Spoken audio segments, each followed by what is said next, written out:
Bonjour bien-aimés dans le Seigneur, c'est votre serviteur Francis Nkawala. Ce matin, nous allons avoir un thème particulier, abandonner certains entourages pour cause du combat spirituel.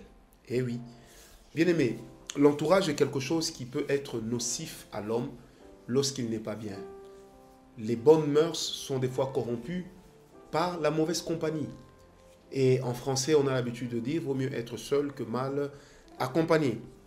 Bien-aimés, même en lisant la parole de Dieu, il est de l'art de Dieu d'accepter que certains hommes se séparent. Vous savez, lorsque vous prenez avec moi Genèse 13 à partir du verset 8 jusqu'au verset 16, je n'aurai pas le temps de lire, sinon ça va nous prendre beaucoup de temps. Vous allez remarquer que Abraham, lorsqu'il est parti de la maison de son père sur instruction divine reçue dans Genèse 12, verset 1, il est parti avec Sarah, sa femme, il est parti avec Lot. Mais Lot a été pour Abraham un talon d'Achille. Dans Genèse 13, la Bible dit ceci, Abraham a appelé Lot, à partir du verset 8. Il dit qu'il n'y ait point, je te prie, de dispute entre moi et toi, ni entre mes bergers et tes bergers, car nous sommes frères. Bien-aimés, quelquefois le fait qu'on se chamaille trop avec une personne, sauf dans le contexte du mariage, et sauf si le fait qu'on se dispute puisse être constructive, de toute façon, une dispute constructive, je ne vois pas, mais moi je vois plutôt une discussion constructive. Vous me contredirez peut-être que cela ne tienne. Mais certains entourages ne vous permettront pas d'évoluer spirituellement. Il est de ces personnes qui sont négatives par essence. Alors, il est de ces personnes desquelles il faut se séparer. Dans Jérémie 15, verset 19, le Seigneur dit, si tu sépares ce qui est vil de ce qui est précieux, tu seras comme ma bouche, je t'utiliserai. Ce ne sera pas à toi d'aller vers eux, mais ce sera à eux de revenir vers toi. Ça, c'est la dernière ligne de ce passage. Il est important en tant qu'enfants de Dieu que nous ne puissions pas nous entourer de n'importe qui, surtout lorsque nous sommes en phase à un combat spirituel.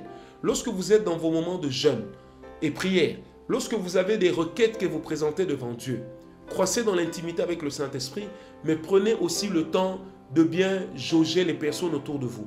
Généralement, nous nous sommes rendus compte que les traîtres ne viennent jamais de loin, mais ils viennent toujours de près. C'est des personnes qu'on a aimées, c'est des personnes en qui on a eu confiance, c'est des personnes dans lesquelles on a eu à investir, que nous avions considérées comme des justes, comme des saints, mais quelquefois, derrière notre dos, ces personnes n'étaient pas ce qu'elles prétendaient être. Et à un certain moment, le mauvais comportement d'un membre de votre entourage finira par laisser une tache d'huile sur la route de votre élévation. Alors faisons attention parce que la réputation, on n'en a pas deux. On n'en a qu'une seule. Et quand vous vous entourez d'une personne qui ne veille pas sur la réputation, il y a un problème. Quand vous vous entourez d'une personne qui porte la poisse, parce qu'il est de ces personnes qui sont maudites pour ne pas évoluer. Lorsque vous vous accrochez à ce genre de personnes, vous aussi, vous n'évoluerez jamais.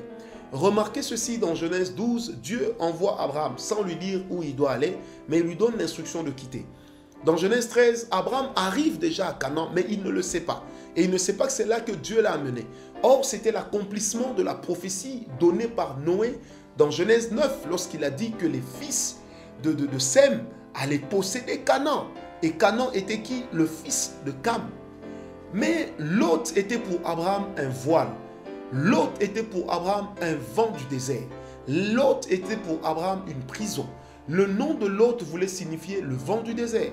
Et le nom du père de Lot, qui n'était autre que le frère d'Abraham, voulait signifier simplement le sable.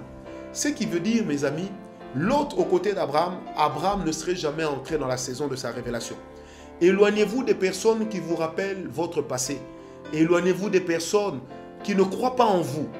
Éloignez-vous des personnes qui ne servent pas votre vision, mais dont elles-mêmes n'ont aucune vision à présenter.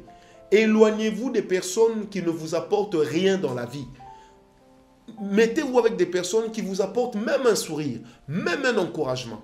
Dans Josué 1, verset 2, l'Éternel lui-même dit à Josué, lève-toi, prends courage. Dieu lui donne une parole d'encouragement.